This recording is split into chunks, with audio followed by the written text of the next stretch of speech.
ערב טוב לכולם. את הסרטון הזה אני עושה עבור לקוח מאוד אהוב שלנו, אבל בתקווה שזה יעזור גם לאנשים אחרים.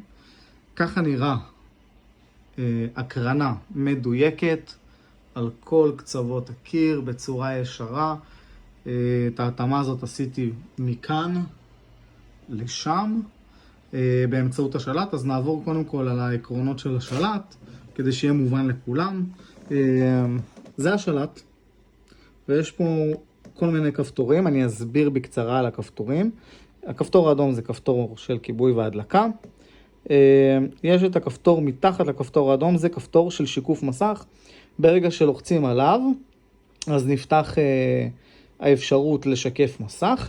על המסך אתם תראו את זה בצורה כזאת, ולאחר מכן תוכלו לחבר את הטלפון שלכם. כל מי שיש לו מכשיר אנדרואיד פשוט נכנס ומחפש בסמארט ויו את המכשיר שלו. אני אסביר פה על כמה דברים, לא רק על תיקון פרופורציות, כי אנחנו עוברים גם על השלט. כדי לחזור מהמסך שהייתי בו, לחצתי על כפתור החזור. זה כפתור שממנו אני יכול לחזור מכל מסך. יש פה כפתור של תפריט, זה כפתור של דף הבית, הוא תמיד יחזיר אותנו לדף הבית. יש את הכפתור הזה שהוא כביכול מייצר עכבר מסוים. יש את הכפתור הזה שהוא פותח שיקוף מסך לטלפונים מסוג אייפון. פותח את ההודעה הזאת, ואז יש את ה-AirPlay למעלה. אם תלחצו עליו, אתם תוכלו להתחבר באמצעות אייפונים. בשביל לצאת מהמסך הזה, אני פשוט אלך אחורה כמה פעמים.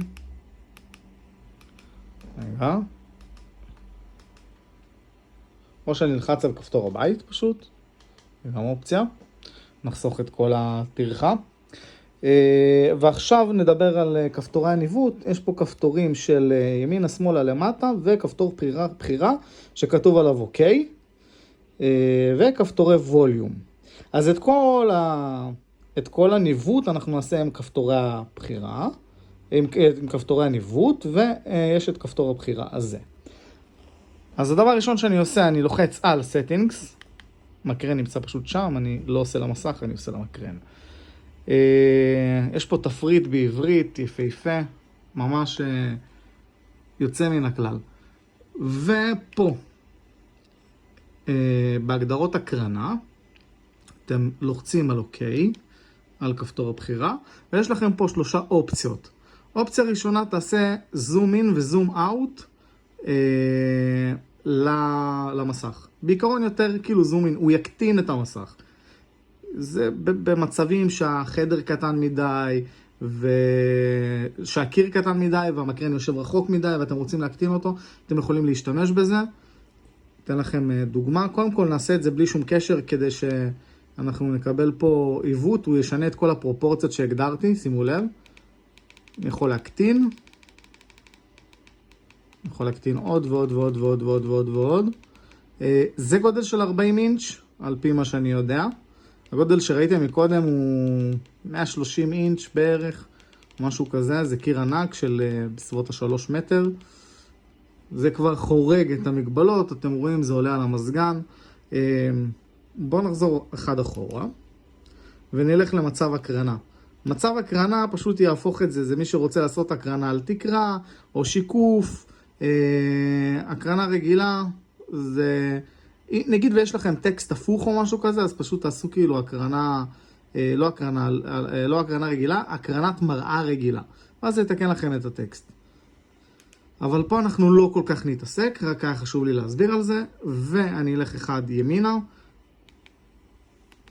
כל פעם שאני עומד על משהו גם אפשר לראות שאני עומד עליו, ואני אלך על קיול הקרנה. פה אנחנו מסדרים את זה שזה יהיה ישר. יש פה כמה אופציות, יש פה אופציה אוטומטית, שאני נלחץ עליו נראה לי פעמיים ורק אז הוא יעבוד. תיקון זווית ראשוני, נעשה אוקיי. בואו נראה מה הוא יעשה. הנה, הוא שינה משהו מאוד בעדינות. נראה לי שאם הייתי טיפה יותר בזום אין, אז היה אפשר לראות את זה יותר. אבל אנחנו לא רוצים את האוטומטי, אנחנו מבטלים את האוטומטי, הולכים לתיקון הזה, האמצעי, גם אם הטקסט כתוב פה באנגלית, אתם תוכלו להיכנס לפה, הם נמצאים ממש באותם מקומות. בואו ניכנס לפה. פה כל הקסם למעשה קורה, יש לכם נקודות בכל פינה. נקודה שיש עליה חץ, זה אומר שאפשר להזיז לכיוון שלה. זאת אומרת, אם יש למטה, אני יכול להזיז למטה ואני יכול להזיז ימינה. אני לא יכול להזיז למעלה ואני לא יכול להזיז שמאלה, כי זה כבר במקסימום שלו. אז אני אתחיל מלהזיז למטה. אני לוחץ על הכפתור למטה. איך שהתחלתי להזיז למטה, נפתח לי האופציה להזיז למעלה, כי קיבלתי מרווח פעולה. עכשיו אני מזיז ימינה. אני ממש מסדר את זה בצורה שאני רוצה. ברגע שסיימתי לסדר את זה, אני לוחץ אוקיי, הוא עובר לנקודה הבאה בכיוון השעון. אני ארד גם פה, כי אני רוצה את זה ממש על הקו של התקרה. אתם רואים, אני לוקח את הקו של התקרה ועושה את זה כמה שיותר מדויק, ואני אזיז את זה טיפה שמאלה, כי אני באמת חושב שזה הולך שם איפשהו מאחורי הארון, ואני לא רוצה את זה כל כך בפנים. אבל הנה אני אשר את הקו, אני אעשה שהוא יהיה ישר עם זה שמתחתיו. רגע. אני אעשה אוקיי. אני יודע שזה עדיין לא ישר. אתם רואים, פה אין לי ימינה, זה המקסימום שלו מבחינת הצד. בגלל זה אולי אני צריך לעשות איזשהו תיקון שם. למרות שהוא נראה די ישר. פה אני פשוט תלחץ אוקיי, כי אין לי למה לגעת בשלב הזה. רגע, אני לא מכוון לא מכוון כמו שצריך, אני לוחץ, אבל לא כיוונתי טוב על המכשיר. את זה אני מוזיז טיפה ימינה, אני רוצה לאשר אותו עם זה שמעליו. נראה לי שעכשיו זה די ישר. זהו, לאחר שסיימתי אני יכול להמשיך לעשות אוקיי, ועדיין לעשות תיקונים קטנים, נגיד פה טיפה למטה, פה טיפה למטה. אני רוצה אותו טיפה ימינה.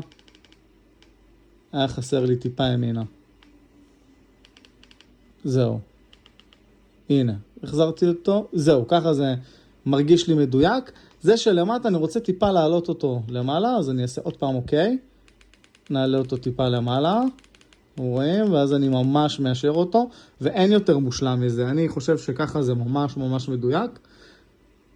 ברגע שאני מרוצה מהתוצאה, אני פשוט לוחץ על הכפתור חזור, אתם זוכרים? הולך אחד אחורה. הולך עוד אחד אחורה. הולך עוד אחד אחורה.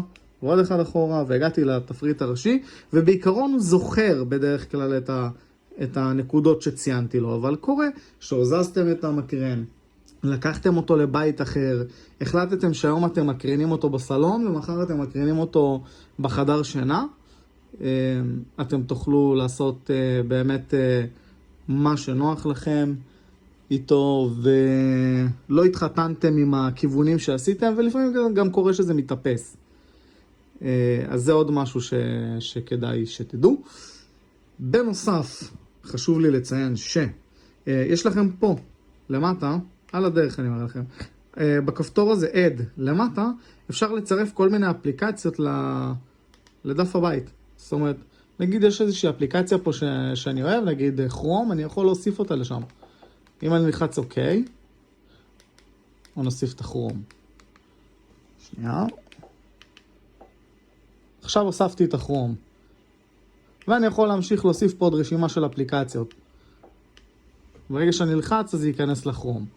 אני לא רוצה להיכנס לכרום, אני אעשה רגע על דף הבית. נלחץ על Add. זה לא מקרן שלי, זה מקרן של לקוח. אני אוריד את הכרום, שכבר לא יהיה שם, והנה הכרום כבר לא נמצא. ממש נוח, אפשר לכוון פה הכל. מאוד פשוט.